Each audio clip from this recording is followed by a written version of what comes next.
și mă frământ și-ți ascult frumosul cânt, toată lângă al tău mormânt,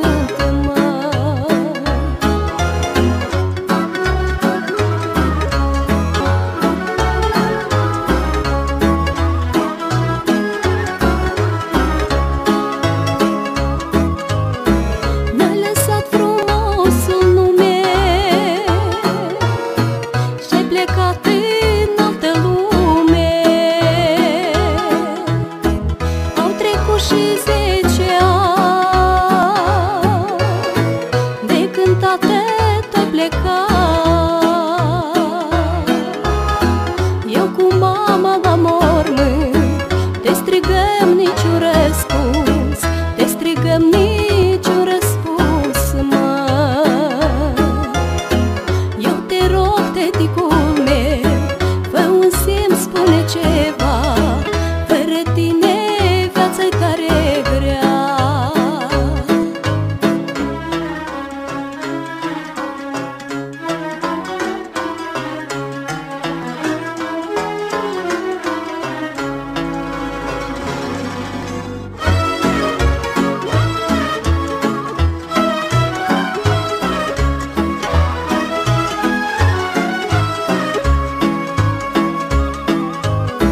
S-a lăsat adânc tăcerea,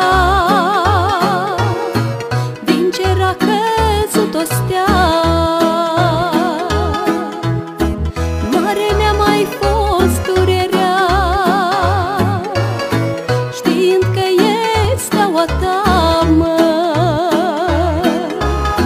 Nimeni nu vroia să creadă că mai mult nu o să te vadă, tată, ce durere mai lăsat. Cât este țara de mare, nu a fost mai mare jale, tată, ce durere ne-ai lăsat.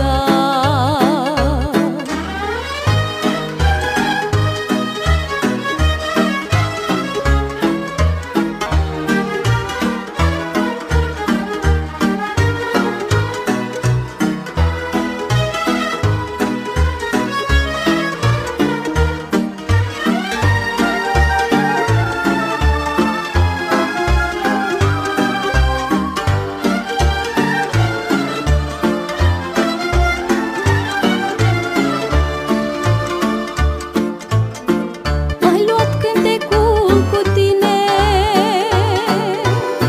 și-ai plecat în altă lume.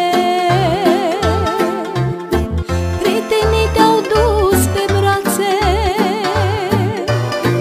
și te-au plânge întreaga viață. Și nu vreau nimic mai mult, doar pe tine să te ascult, încă o dată să te mai aud. Că ai plecat în floarea vieții, ne-ai lăsat numai tristețe, tată, ce durere ne-ai lăsat.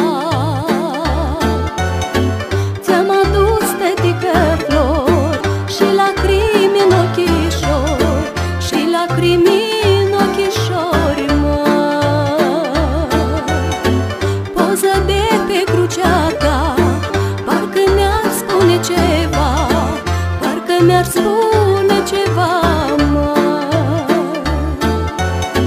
O mângâi și mă-nfior, de tine, tată, mi dor, de tine, tată, mi dor, mă. Și nu vreau nimic mai mult, doar să mai fii departe